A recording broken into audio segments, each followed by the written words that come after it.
Letitia's in a whole bunch of trouble right now. Whether or not she gets elected again, you know what? That should be the least of her worries, because if I'm Letitia, I'm worried about spending 60 years in the slammer. I mean, we're talking 2 homes there that are a problem in Virginia, in Norfolk. I'm talking about, that mortgage that she got with Daddy where she said he was her husband. Like back in 1983, I'm seeing a pattern, right? Just look at the nieces. You really got a pattern. I know. You can't pick your family, but still.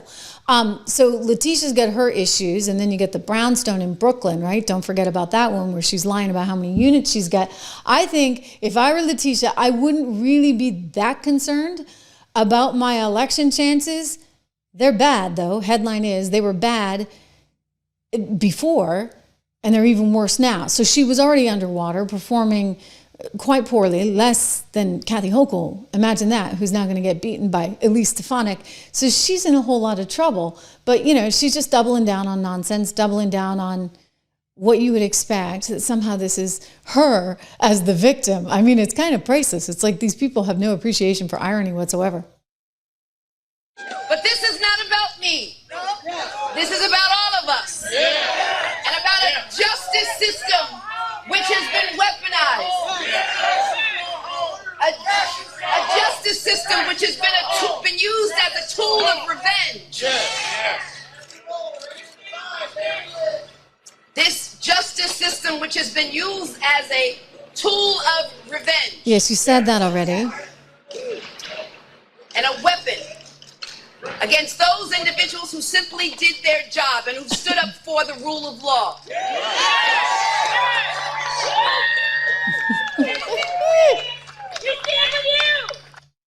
Oh, Tishy.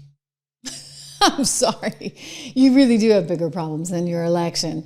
But, you're facing serious criminal charges, but you think it's because you're the victim. He's called me venomous. We will fight back to your attempt to bring Trumpism to New York City. He's called me disgraceful. Of the fact that they stole the Supreme Court seat. An illegitimate president and an illegitimate member of the United States Supreme Court. He's called me radical. Listen, we know he's crazy. We know he doesn't have a sound mind. We know he's out of control. We know he's losing it. We know his days are numbered and we will come together. He's called me a racist. We've got to stand up to an administration which is too male, too pale, and too stale.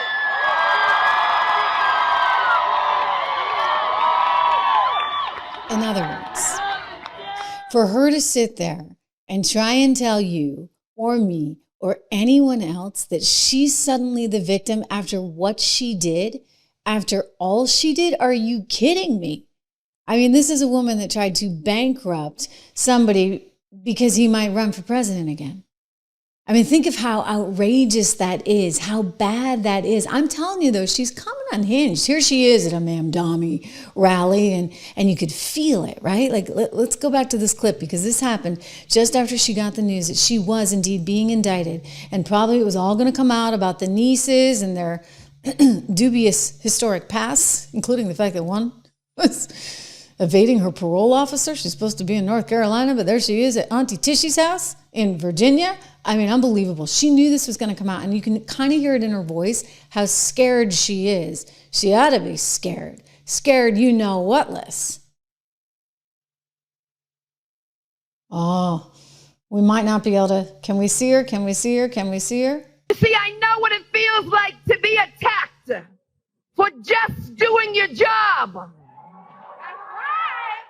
Really? Really? But I also know what it feels like to overcome adversity. And so I stand on solid rock. Better be solid. And I will not bow. I will not break. I will not bend. I will not capitulate. I will not give in. I will not give up. You come for me, you gotta come to all of us.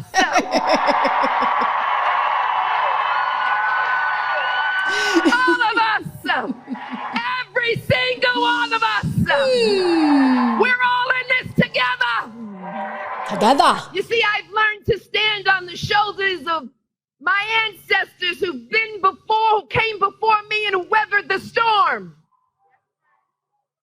I see. And despite being seared with scars, they survived. Okay, so we're going back to racism. If they can survive, so will we. Oh, because it's somehow racism that you're under attack? Over the last few days, I've summoned their strength and their courage. And I will keep fighting for justice. I will keep fighting for New Yorkers. I will keep fighting the aggressive policies of Washington, D.C., and I will not stop. You know what? I'm worried for her. Really, I mean, I think she actually is going to be in massive trouble. So she's also, if you look at the lower third on the screen, Tom Homan has referred her to the DOJ. This is like one more thing for Letitia, right? Because she's trying to impede law enforcement. She does not want any cooperation with New York law enforcement, with ICE, and this is now increasingly becoming an issue. It's why you have the National Guard going into Chicago or going into Portland or going in soon to San Francisco, and everybody's freaking out about it. But there they are in Memphis, and the people in Memphis are like, woohoo, thank you, finally, like we feel a little bit safer. They're going to be coming into New York as well, and if she continues to impede them, then she is going to have another issue that she is facing with none other than the Department of Justice. I mean, this is a woman who made it her political career to go after Donald Trump, and she went after him, accusing him of inflating the value of Mar-a-Lago so as he could get a better priced mortgage, and that he worked out some kind of deal with his bankers over at Deutsche Bank. I remember the speculation about Deutsche Bank way back in 2016, right? Deutsche Bank, the German bank, was somehow under fire from Democrats because, he was the lender to Donald Trump. And then there were questions, were there really Russians involved in this, that, and the other? I mean, it all turned out to be nothing, but they were chasing this like a wild goose chase, all while, by the way, they had their own suspicious past. Here's the 1983 document, Letitia James and her father, Robert. There she is. She's listed. Check it out, guys, as his wife. Like, I mean, maybe you get a statute of limitations on that. I don't know. But that's a little, I mean, you want to talk about lying on the mortgage application, Letitia. I got it for you right there. Okay? That's a lie. You were his daughter, not his wife. I mean, I haven't heard her try and explain that one away. On the first house in Richmond, it was, because that was her power of attorney, and the power of attorney screwed up. And then on the second house in Richmond, that was because, we don't know.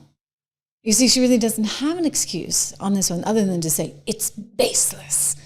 Well, on the second house, you might have a little bit of a problem because you signed a mortgage that said, here, I've got a copy here. This is the second home rider on the second home in Virginia. So the allegation is that she was treating this as an income property, yet signed up for it as a second home rider. So as a second home, the mortgage rate is lower, maybe 0.8% lower than it would be on a property that's going to be a rental income. Why? Because we've talked about this before. If you're in financial trouble, what do you pay off first? Your own house that you're living in. What do you pay off second? Your vacation house that you might sometimes live in. And what do you pay off last? Your income property. That's the one you're going to get rid of first. That's how the bank manages these. So there's a hierarchy. So here you are, Letitia, allegedly lying on this second home rider application, which means you could get up to 60 years, okay? Up to 60 years in the slammer for this stuff. So yeah, I wouldn't really be worried about the election. I realize she probably is, but she's got lots of problems